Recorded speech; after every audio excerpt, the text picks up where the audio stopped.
I sat at the oak dining table in my father's Manhattan apartment, the skyline glittering behind us like a smug audience. Across from me, my brother, Jordan Whitman, was in full performance mode, his hands slicing the air as he recounted the details of his latest victory. The acquisition closed at $50 million, 0 cents, he said, lifting his glass with the same arrogance that used to win him applause at prep school debates. Whitman Solutions is now the fastest-growing logistics software firm in the Northeast. I'm Nadia Rivera, 33 years old, and according to my family, I'm the artsy one, the hobbyist, the failure they can't quite figure out. Jordan turned to me, his grin practically rehearsed. "And what about you, Nadia?" he asked, tilting his head. "Still playing with that, what do you call it, NetFrame?"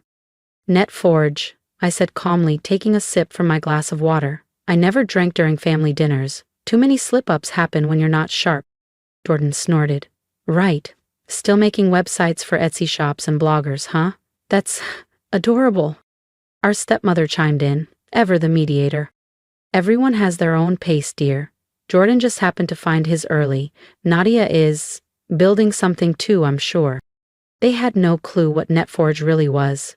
No idea that behind our nondescript co-working space in Soho, we were building next-generation infrastructure for quantum encrypted data. We'd just signed contracts with 3 federal agencies, and yes, 2 of Whitman Solutions' biggest competitors were on our client list. But Jordan was the golden child, Ivy League valedictorian, MBA from Stanford, the family's pride and investment. My father co-signed his first funding round without blinking. He never even asked what I was working on. "I heard about your new encryption tool," my dad said to Jordan, beaming. "Truly game-changing. Industry-leading." I swallowed a smirk. Our engineers had exposed 2 major vulnerabilities in that exact tool last week.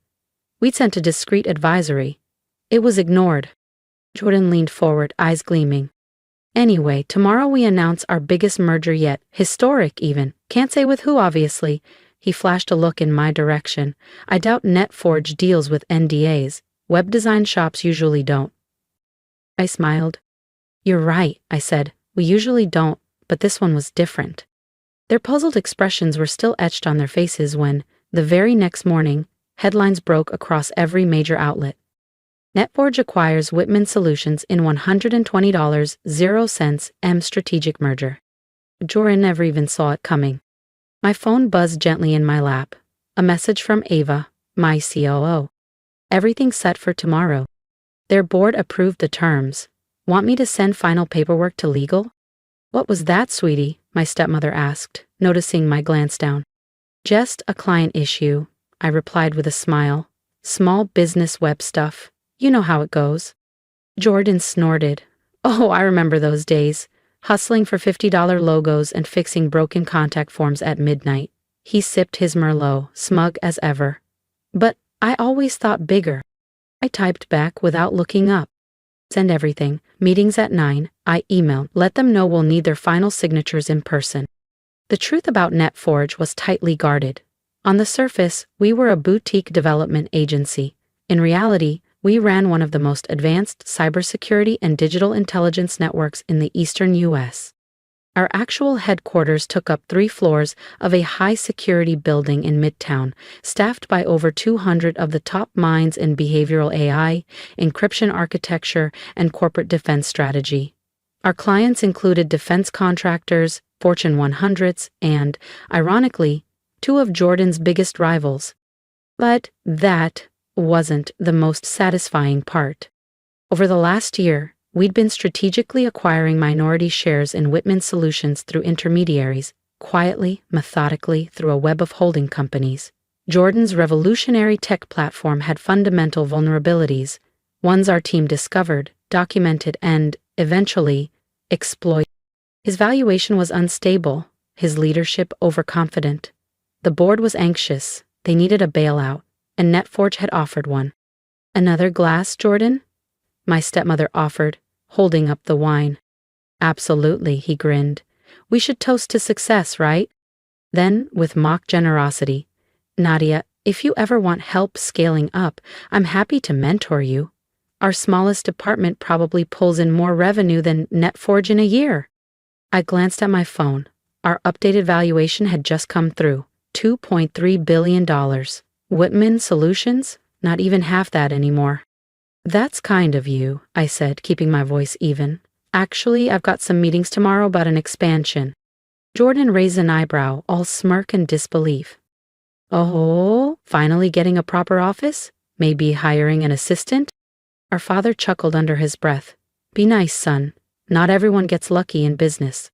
I thought about the stack of merger documents waiting on my actual desk, including the new executive structure, where Jordan Whitman would report directly to me. I stood up, setting my napkin neatly on the table. You're right, I said. I should probably head out. Big day tomorrow. They had no idea just how big. If you want to see what happens when the golden boy discovers his new boss is the sister he mocked, make sure to subscribe because the next chapter is one you won't want to miss. Big day tomorrow, Jordan said, raising his wine glass in a mock toast. 2 small victories and modest ambitions. I simply smiled and excused myself. Driving home through the quiet Manhattan streets, I couldn't help but think back to another family dinner. 5 years ago, Jordan had just launched Whitman Solutions. That night, he held court just like tonight, painting visions of his tech empire while our parents listened, enraptured. I had tried cautiously to talk about my own venture, a new framework for securing digital infrastructures designed to preempt threats before they even surfaced. Jordan hadn't even let me finish. Oh, Nadia, he'd said with a condescending pat on my hand, security is complicated stuff. Maybe focus on something a little more in your lane, like websites or app design, creative things. Know your strengths. So I did exactly that, on the surface. I launched a creative development firm called NetFrame, rented a modest space, hired a few public-facing staff. Meanwhile, in the shadows, I assembled a world-class cybersecurity team and quietly built one of the most advanced intelligence tech firms in the industry. As I pulled into the garage beneath the real NetFrame tower, my phone buzzed. A message from Ava, my COO. Board gave final sign-off. Also, you'll love this. Whitman's internal merger plan lists you as reporting to Jordan. I laughed out loud, the sound echoing off the concrete. They still had no clue who was actually acquiring them. The next morning I stood in my real office, 40 floors above the city.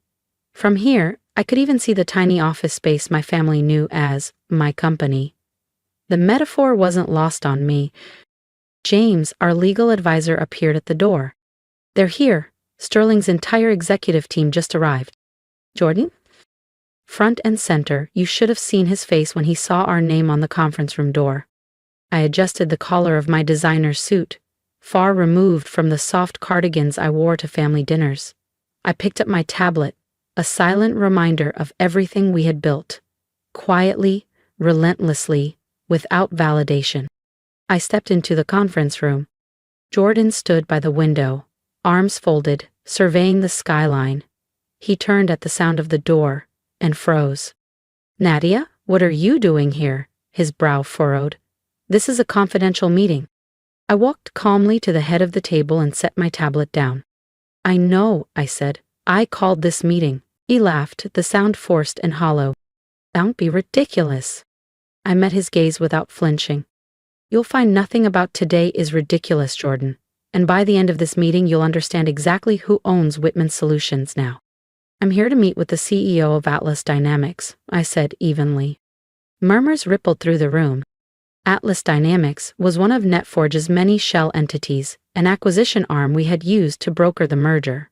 On paper, it looked like an independent consulting firm. In reality, it was a fully owned subsidiary of NetFrame. I nodded at James. Start the presentation. He tapped the screen behind me. The NetFrame logo bloomed into view. My company, I said. The room fell into a hush. Jordan's confident smirk evaporated. His eyes darted from the logo to the org chart appearing on screen. Confusion, then disbelief, then a pale flush of realization. That's not possible, he stammered. NetFrame is just, you build websites for bakeries and yoga studios. That's our public face, I said calmly, but you might have looked a little deeper. Like who's been buying up your company's shares this past year? Or who submitted the vulnerability assessment you shrugged off last month? You know, the one from that tiny firm? His hand clenched around the edge of the table. A breath caught in his throat. Behind him, one of his executives dropped a folder. Papers scattered across the floor. James advanced the slide. NetForge is the parent of 7 technology companies, including Atlas Dynamics, I continued. We specialize in AI-enhanced cybersecurity and infrastructure protection. Current valuation, $2,300,000,000, 0 cents.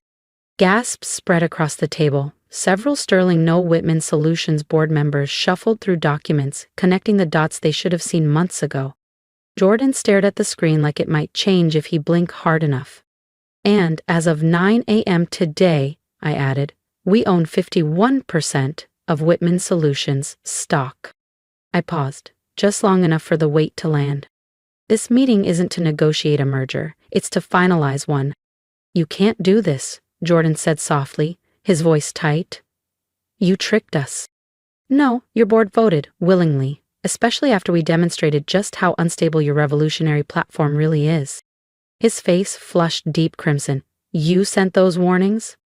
We tried to help, privately. He looked down, silent. I turned to the rest of the room. Whitman Solutions will become a division of NetForge. We'll correct the security failures, salvage the viable assets, and restructure leadership. Restructure? Jordan's voice cracked. I'm the CEO. Not anymore. I slid a folder toward him. Your resignation letter is pre-drafted, and, don't worry, it includes a very generous exit package. The next hour passed in a blur of pens scratching on paper, legal terms being confirmed, and stunned silence. When the final signature was placed, and the board began quietly filing out of the room, Jordan stayed seated. Still. Numb. Finally, he looked up at me, his voice a whisper. Why did you ever say anything? I met his eyes, calm, certain, because I didn't need to prove anything until now. Why? Jordan asked finally, his voice raw. Why go to all this trouble? Why pretend to be small? I leaned against the edge of the conference table, crossing my arms. Do you remember that dinner 5 years ago, I said, the one where you told me to know my limitations? You, Mom, Dad, you all decided what I was capable of without ever asking what I was actually doing. So this was revenge? His tone was more defensive now, the weight of the morning starting to sink in. No, I corrected him. This is business. Whitman Solutions, despite its problems, is a strong acquisition for us. We'll stabilize it, integrate its tools, fix the flaws. I allowed a small smile. The fact that it's deeply satisfying, that's just a bonus. My phone buzzed. A message from our mother. Jordan just called in tears. What's going on? What have you done? I held up the screen so Jordan could see. They still think you're the successful one. I tilted my head. Want to go tell them together? That evening, the family dinner felt like a mirror of the one from the night before, but flipped. Same table, same city view, but now Jordan was the quiet one, pushing food around his plate, eyes downcast. I don't understand what my father kept muttering. NetForge is worth billions, but you work in that little co-working space downtown? That's for local clients, I explained simply. Web design, branding, small campaigns. The real company operates out of Hamilton Tower. I pointed toward the skyline. Top 10 floors, north side. My office overlooks the East River. My mother reached shakily for her wine. Jordan stared at his plate. But Jordan's company, she began. I cut in gently. Whitman Solutions will be well cared for. It's now part of our portfolio. Jordan has stepped down. Stepped down is a polite way to say it, he muttered. My father turned to me, still bewildered. All these years, pretending to run a boutique agency? I raised an eyebrow. Would you have believed me if I told you the truth? They didn't answer. The silence stretched out, thick with old assumptions, years of dismissiveness. Finally, Jordan exhaled. I underestimated you. We all did. Yes, I said quietly. You did. In the months that followed, Whitman Solutions was absorbed into NetForge's operations. The vulnerabilities we'd once warned about were patched. The tech was streamlined. The company, reborn. Jordan took a role at a much smaller firm, hopefully with a deeper sense of humility. As for my parents, they stopped comparing us, not because they finally understood my work, but because they no longer had the metrics to do so. And me? I kept the small design studio running, not for income but as a symbol. A reminder that sometimes success wears simple clothes, and that the loudest wins don't always need to be announced. Occasionally, I drive past that old office and hear Jordan's voice in my head. Such a tiny startup. And I smile. Because real power doesn't come from proving people wrong, it comes from letting them believe they're right, until the moment they realize they never saw you coming. These days, when people ask how I did it, I tell them the truth.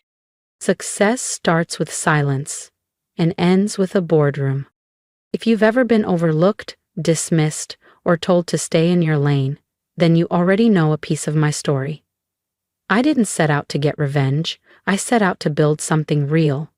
But when the people closest to you can't see your value, sometimes the best thing you can do is quietly keep building until the results speak for themselves.